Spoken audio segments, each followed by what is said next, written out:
Hello and welcome back. It's been a while, I guess. Well, not if you watch all the other What If videos, but it's been a few months since our last One Piece discussion, or if you want to call it a Prima discussion, you can go with that as well. Today, just like the title thought, we're going to look at spirits. Yes. So here we are. It's finally time to talk about my close relatives, the spirits.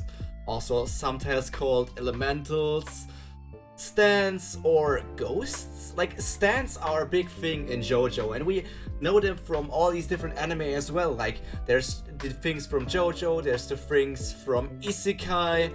There are also the other cases of, like, Blue Exorcist also has a lot of spirits acting, like the Byakko spirits, or other relationships that are existing for spirits and elementals. And One Piece is not, like, One Piece also has spirits in it, and we all know it, but they are not that, like, relevant or often talked about. The one spirit we all probably know about when looking at One Piece is the Klabautermann, and it's also, I think, one of the only ones that we actually have seen, and we've seen them twice so far. Because Klabautermanns only appear, apparently, when a ship is very close to its destruction. And we've seen the Klabautermanns of Mary and the Sunny. But because of this lore, the Klabautermanns only appear when the ship is close to its destruction. That means for the Sunny it was probably just fan service, but seeing the Klabautermann of the Mary makes total sense as the ship just got destroyed. And well, the Klabautermann is a very interesting thing, because what does it mean to have that? It's something like it's a water spirit or a fairy which dwells on ships. It's like the incarnational or personification of the ship. So only if you really take care of your ship and the crew and everybody else really loves the ship, this Klabautermann might reveal itself to you and give you, like, last minute repairs or make sure that you at least get to your next destination or something. But it's still interesting how something this mythical exists in One Piece. Is this Klabautermann is real? Is there, like, a mythical Zoan fruit called human fruit model Klabautermann, which just makes you a shipwright?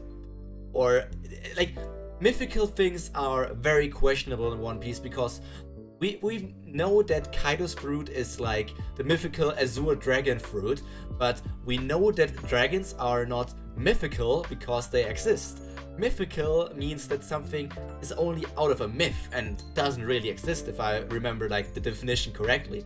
So it's a bit of a, not plot hole, but it's a bit questionable how we're going to go with these things, because this thing actually exists. So is it still a myth? Because this might be the real thing. Are we going to see the Sunny's Klabautermann or some other Klabautermann in the future of the story? I'm not so sure about that. But, well, we only can see how further everything develops. And for the Straw Hats, they just took very well care of the Mary, and the Mary just showed itself to Usopp. I think it was only to Usopp, because Usopp cared about the Mary the most, and basically helped him in repairing it on Skypiea. Then the Mary spoke to everyone when they were on the Enies lobby, and there's a question: is the Klabautermann always good to the people, or can a Klabautermann also be evil? What if someone doesn't take good care of their ship and is very bad to their ship and abuses it, basically? Could it be that the Klabautermann basically unrepairs the ship and it's like some sort of troll and just destroys the ship so that the people who destroy it can suffer the same, like, death or something? It's a very questionable thing how spirits in One Piece works, because that's all about the spirits of the ship, but wouldn't it make sense for there to be more? Like, the obvious answer is that there are probably some spirits related to things. Like, we have cursed swords. We all know about cursed swords, like the Sandai Kitetsu, the Nidai Kitetsu. Lost Sword is also cursed as far as I know. And in my What If scenario, I gave Moria a cursed sword. But all of these things are questionable. The Sandai Kitetsu is testing its user with the curse, and it said it kills the user or something, because the person who wanted to sell or wanted not to sell the Kitetsu to Zoro said that he will lose his arm or something, or it will kill him, and Zoro tested it by just throwing it up and seeing if it would cut his arm, which is basically just RNG. Pray to RNG so that Zoro didn't lose an arm at this point. So it tested him. Was it because of its real will, or what was going on here?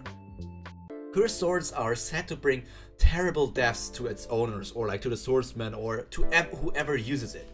And this is very questionable, because this cursed personality can kind of called like a spirit inhabiting the sword. But because of like one of the newer chapters, it's been a bit of a while since I wrote the script, but it's the thing that we learned a bit about swords in a recent manga chapter. So it's not yet an anime, so to whoever wants to not hear this, even though it's only a minor spoiler, you should probably skip like, I guess, a minute or so ahead. And in this case, we heard in one of, like, an edition of Zoro's flashback that there was the person who crafted the sword, some swords, like I don't remember his name, like the guy who crafted the Kitetsu, the master swordsman, lived on Zoro's island. And he talked about cursed swords. And swords are, like, it was Kozaburo. Yeah, it was Kozaburo. Kozaburo talked and said to Zoro, there is no such thing as a cursed sword. If a great blacksmith produces a high quality sword, the sword will have its own personality, and it's the job of the swordsman to master it and bend it to their will. So, like that said, weapons and armors or any other equipment should be able to have an equivalent of the Klabautermann, which is like their version of the Klabautermann. If someone treats the weapon, the armor, the cannon, or whatever else, the fishing rod, whatever there is, if they treat it well, there should be equivalent of the Klabautermann. And this cursed sword, this cursed personality that Kozaburo is talking about, is just that if a good blacksmith creates a sword, it has some sort of personality. And this personality could be talked into it actually being a spirit. But I don't think we might ever get like this confirmation of how this actually works with the spirits in them and the cursed personality. But a sword being called cursed is actually a sign of great quality. And it's a badge of honor for the smith, because it being cursed just means that not everybody can use it, because it's just too strong and people need to be very strong themselves to actually use that sword. So I guess being a cursed sword is some kind of spirit? It has to be some kind of spirit or something, because talking about the personality of a sword means that the sword has some kind of consciousness, which could also explain how some swords can consume a devil fruit, because if high-grade swords have this consciousness and personality, that means they have some sort of willpower, seeing how Enma, for example, can absorb the Haki from Zoro's arm or something. If they have this willpower to actually absorb Haki and work with the willpower of the people, they have to be something themselves. Swords are more conscious and more like important to the world than we might think. So a sword chooses its wielder. We heard that multiple times, which already makes us think that they are alive in some sense. And now it's kind of confirmed. A good sword has a personality. And the world of One Piece still holds so many secrets and might be way more magical than we think. This is also why I personally like something that Rustage did in his One Piece D&D together with Noble, Briggs, Too Spooky, and Tacking. Like, they did very cool things here with not being like cursed weapons and also some spirits things, and people just are not too sure how to take it.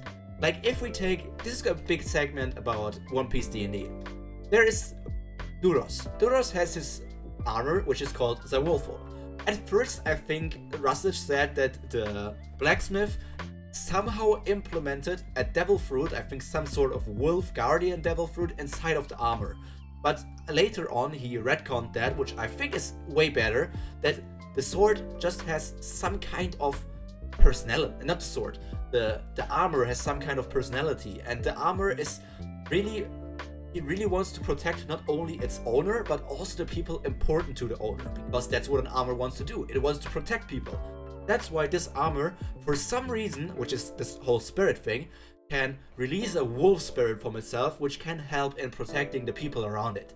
And that's just such a cool concept. And I love armors, and I'm really sad that One Piece doesn't use armors a bit more, Because yes, many people say there's armament haki, and if you can make your body hard, then that's already the good thing. But your body can never be as hard as an armor.